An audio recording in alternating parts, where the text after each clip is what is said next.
La mesure dépassée d'Anton Tchekhov. L'arpenteur Gleb Gavrilovitch Smirnov arriva à la station Niglouchki. De la gare à la propriété qu'on lui avait demandé de borner, il restait à faire en voiture de 30 à 40 verstes. Si le conducteur n'est pas ivre et si les chevaux ne sont pas des rosses, il n'y en aura pas même 30.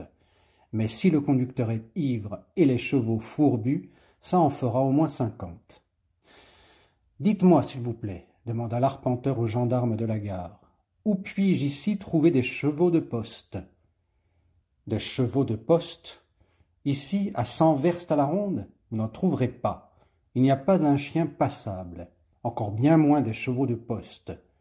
Où donc allez-vous ? » ?»« À Dievkino, à la propriété du général Kovkotov. » »« Alors, dit en bâillant le gendarme, allez derrière la gare.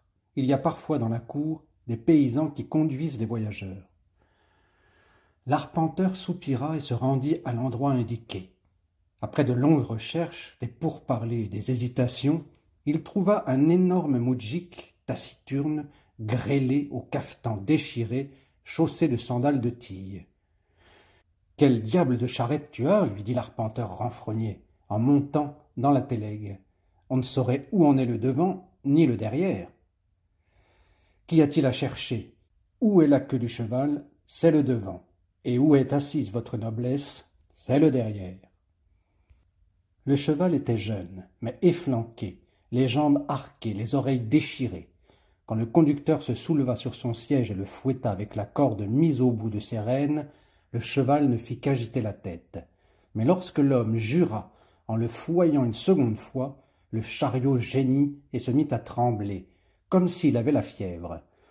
Au troisième coup, le chariot s'ébranla, au quatrième, il se mit en route.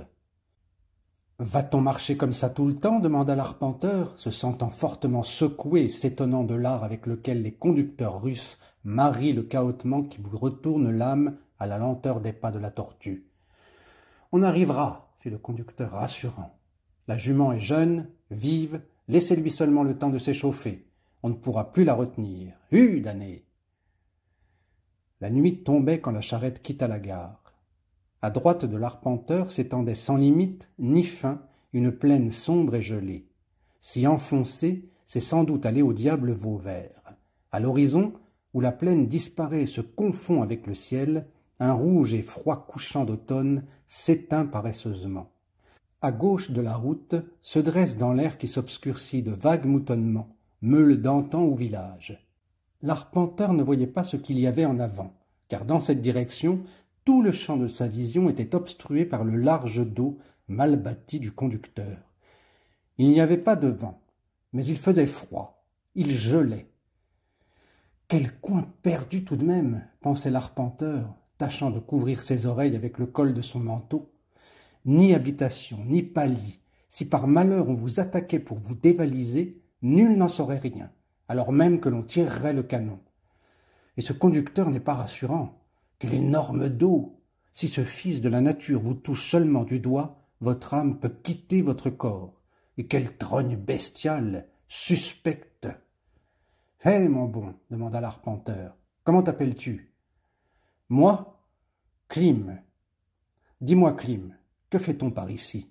On n'y court pas de danger, on n'y fait pas de bêtises. »« Non, rien. Dieu nous en préserve. Qui donc en ferait ? » C'est bien qu'on n'en fasse pas. Mais, à tout besoin, dit en hâblant l'arpenteur, j'ai sur moi 3 revolvers. Et un revolver, tu sais, ce n'est pas une plaisanterie. On peut s'en tirer avec 10 brigands. La nuit était venue. Le chariot soudain grinçant, hurlant, tremblant, tourna à gauche comme à regret. « Où me mène-t-il » pensa l'arpenteur. Il filait tout droit, et le voilà qui tourne à gauche. Fichtre, il va me mener le gredin dans quelque repère, et il arrive de ces choses-là. Écoute, dit-il au conducteur, alors tu dis que par ici il n'y a pas de danger ? Quel dommage. J'aime à me battre avec les brigands. Je semble maigre et maladif, mais j'ai la force d'un bœuf. Une fois, j'ai été attaqué par 3 brigands. Et que crois-tu ? J'en ai tellement étrillé un que... Imagine-toi ça, il en est mort. Et les 2 autres sont allés à cause de moi en Sibérie, aux travaux forcés. D'où vient ma force? Je l'ignore. J'attrape d'une main un géant dans ton genre et je le flanque à terre. Klim se retourna vers l'arpenteur. Tout son visage se crispa. Il fouilla son cheval. « Oui, l'ami, continua l'arpenteur, je ne conseillerais à personne de s'en prendre à moi. Non seulement le brigand y laissera bras ou jambes, mais il devra encore passer devant le tribunal.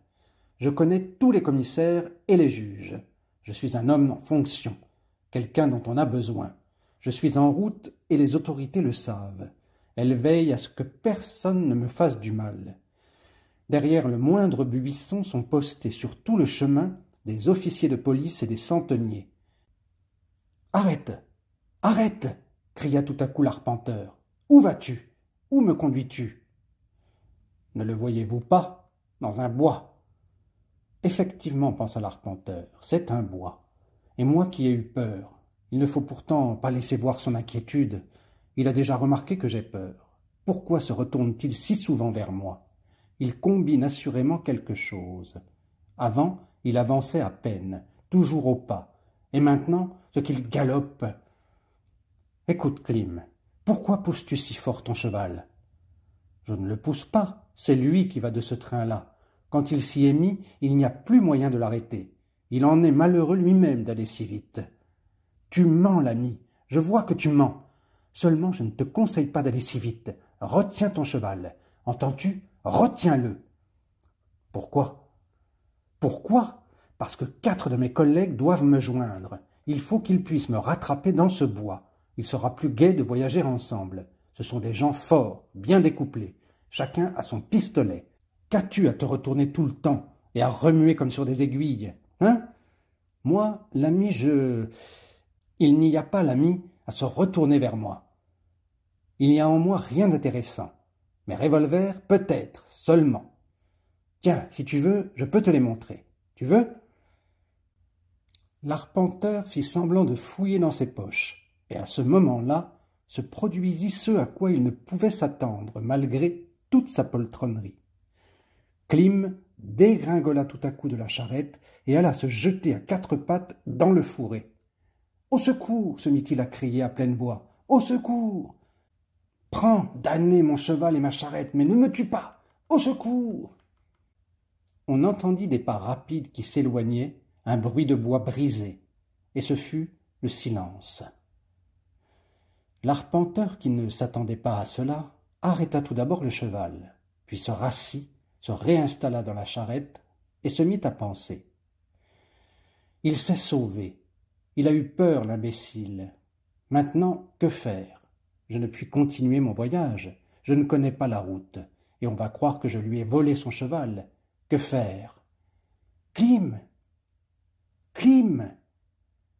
Klim, répondit l'écho. À l'idée qu'il devrait passer toute la nuit dans un bois noir, au froid, à n'écouter que les loups, l'écho et l'ébrouement du cheval efflanqué, l'arpenteur sentit son dos se crisper comme au froid d'une râpe. « Mon petit Klim !» cria-t-il. « Mon ami! Où es-tu, Klimouchka ?» L'arpenteur cria près de 2 heures. Ce ne fut qu'après s'être enroué et s'être fait à l'idée de coucher dans le bois qu'un souffle d'air apporta jusqu'à lui un faible gémissement. « Klim, est-ce toi, mon ami? Partons. »« Tu me tueras. »« Mais j'ai plaisanté, mon ami, que Dieu me punisse. J'ai plaisanté. Est-ce que j'ai des revolvers? J'ai menti par peur. Fais-moi cette grâce, partons, je gèle. » Klim, ayant sans doute réfléchi qu'un véritable brigand aurait déjà disparu depuis longtemps avec le cheval et la charrette, sortit du bois et s'approcha avec circonspection de son voyageur.